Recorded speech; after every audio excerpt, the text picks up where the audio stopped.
Good morning, champion. It is time for Monday morning motivation. Give me a second to pin us to the feed. And while I'm doing that, I have a question for you. Is anything stressing you out today? If so, go ahead and put it into the feed so that everyone can see if they relate. I know that today has some added stress for some people, and we're going to talk about that in our Monday morning live. So, getting us to where I can pin us to the top. There it is. And it's not allowing me to. Okay, I'm not in the right place. There we go. Pin to featured. Turn off the sound, and we are good to go. Good morning, everybody. If you are watching live or catching us on the replay, don't forget to put in the hashtags. I see Margaret has joined us this morning. Good morning, Margaret. So happy to have you. Happy Monday. Today, we are doing our Monday morning motivation, talking about what is stressing you out today. And specifically, because it is a special day today, April 15th, we are talking about, is your work taxing you? And we're doing that in a particular reason because it's April 15th. In the US, that's tax day. We have one day where the deadline is. We have a whole year to do them. Usually the flurry happens between February 1st and April because then all the documents and everything are ready. But it's a stressful time. And so that's why we're looking at what stresses us out. Margaret has shared that her doctors are stressing her out today. I'm sorry to hear that, Margaret. You're going to have to share that details of that with me later for sure. So what we're talking about is taxes. And we're going to start by, what is tax and why would I use it as a topic today? What is that about? Well, before we go there, I did want to say that there's an old quote by Benjamin Franklin that you've probably heard, maybe in different nuances, but the idea is the only thing we can be certain about in life is that we're going to die and that we have to pay taxes. And this is something that has been going on well into history. In fact, I was reading just over the weekend that in biblical times, when we went from judges to deciding that we wanted a king, one of the arguments that was put out there was that if we had a king, we were going to be taxed. And we were like, that's fine, give us the taxes, we'll be great about it. And then all these years later, all the wars, all the complications from that are showing things, right? Because I don't know about you, but in the US, we have a huge debt in our government. And the way that debts get paid back with the government is through taxes. So we haven't seen it happen yet, but it's pretty good chance that taxes are going to be going up. And that's a burden for a lot of reasons. But let's talk about what taxes are in general. So a tax is a compulsory contribution or a levy by the government. You have to do it. But it's also a strain or a heavy burden. And so as we are looking at April 15th and talking about our work taxing us, I just wanted to think about the times in our life when we might be having that feeling that the work that we do is a burden, that it's heavy. And if that's happening, we need to address that right away, because this month is our field focus. That is your career, your business, your passion. And whatever category you put your thing that you do 8 hours plus a day, the thing that you would like to focus on the most, it's work. And if you're not enjoying all the parts of your work, then you might need to reprioritize spend some more time looking at it and really decide if you're going to allow that to hold you back, basically. It's interesting because there's an associated energy behind taxes, just like there's an associated energy behind being burdened down. And so if your work is taxing you and you're feeling heavy about it, like I have too much to do, I never get ahead, I'm never going to figure it all out, whatever those thoughts are going through your head, that's heavy. And it makes it feel like work, not passion or enjoyment or your calling. And Margaret's saying that for her work, what's taxing her is the advertising. Yeah, interesting perspective. Like she's paying to have her information be put out into the world, and especially new entrepreneurs that haven't figured it all out yet. Facebook ads will drain you quicker than you can imagine because they're going for, you have to really niche down. Like when you're looking at advertising, you have to do 3-4 word combination keywords versus just like jewelry, because you can drain that jewelry pot very quickly because it's so wide. But if you're specifically talking about lapis lazuli dangling earrings, that's a keyword that when someone's searching for that, that's what they're looking for. And if you come up for that, boom, you've got it. But yes, taxing on the advertising and anything you do that just like sucks the life out of you. For me, it's email marketing, right? Like I struggle with that. And we've talked about double binds before, where you have a thought about something or the other, and then you have a task to do that conflicts with the rule set you have in your own brain. And it causes a conflict where you're like, I can't make this happen. If I do, then I break my rule, but yet I'll never get what I want. And your body just kind of goes into that fight or flight. It freezes and it keeps you from doing the thing that you really want to do. So everybody deals with it. But what I wanted to do was really talk about the energy behind our tax, and not just our taxes, but our tax memories. So everybody pays taxes. It's part of life, right? Do you have that heavy energy associated with it so that you can make this make sense? It's funny because I was thinking about this. I was like, what are my tax memories? I know I just hate taxes. And in the Tony Robbins world, whenever we hate something, we flip it and we say, I love taxes and taxes love me. That's a way to shift your energy. But whatever, and instead of taxes, insert whatever it is, that thing that you hate, right? I love advertising. Advertising loves me. Whatever it is. But when I started thinking about, how old was I when I started paying taxes? Like if you're like a lot of young people, the parents pay the first few years. You're in college. You're not really thinking about it. I had to work through college. So I did have to start thinking about it. And I remember the first year that I was in Philadelphia and needed to pay my taxes in the school year. And I got them done. I was so proud of myself. I got them done at like 10 p.m. on April 15th. And you have until midnight, but you have to get there. And I was in the middle of Philadelphia, and you could go to the post office in the downtown. Okay. So I had to get there. We didn't have Uber back then. Didn't have the money for a taxi. And my boyfriend at the time, who later became my first husband, he put me on the handlebars of his bike and we rode to the Philadelphia post office, and they were serving coffee and made it a very pleasurable experience. They were very, hello everybody. And, it was very interesting. This was like 1990, you guys.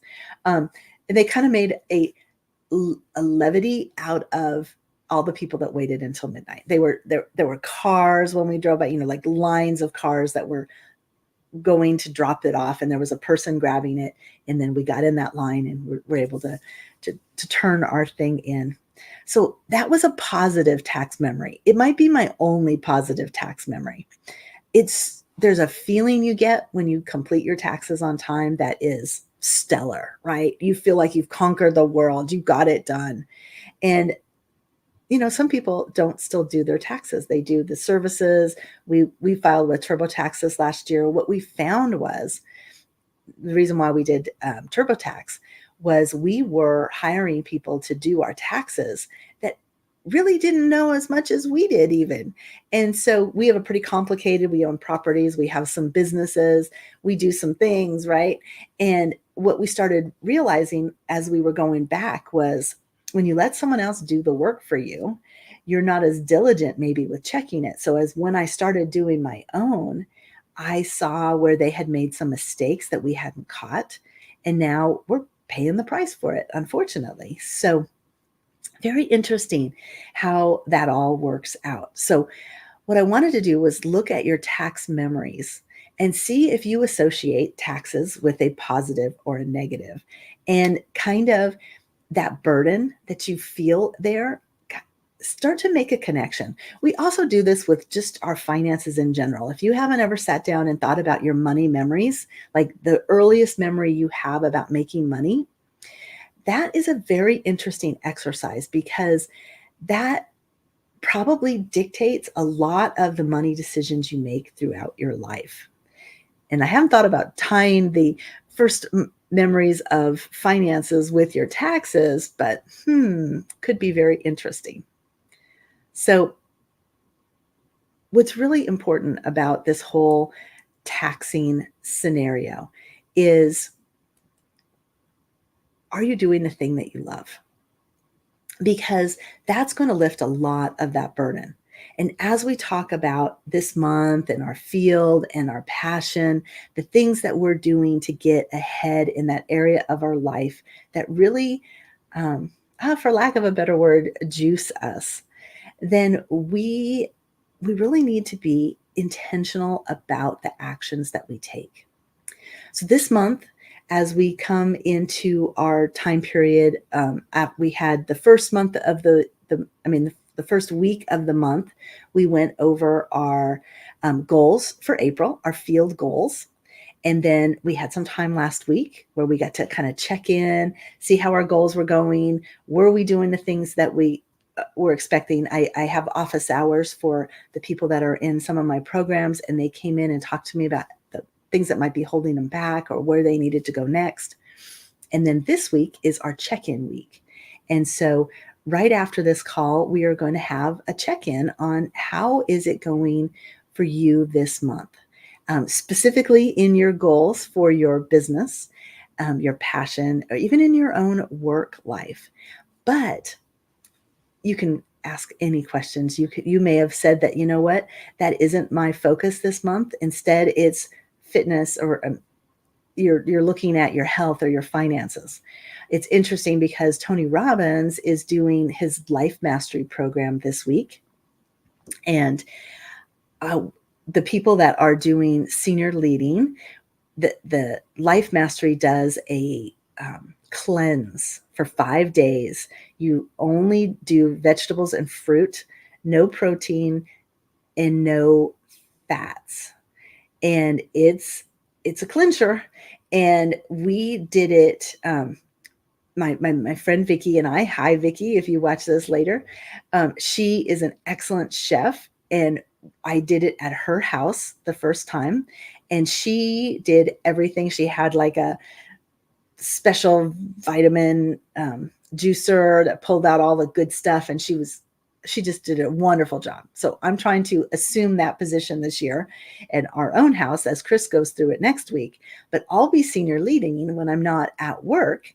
And part of the senior leading role is we have to be on the top game. We have to have full energy. We have to be prepared and focused. And sometimes when you're on a really deep cleanse, you don't feel that way, right? You're running to the restroom, and we can't be giving a meeting, like leading a meeting and say, oops, I got to run. So they have us do the event early.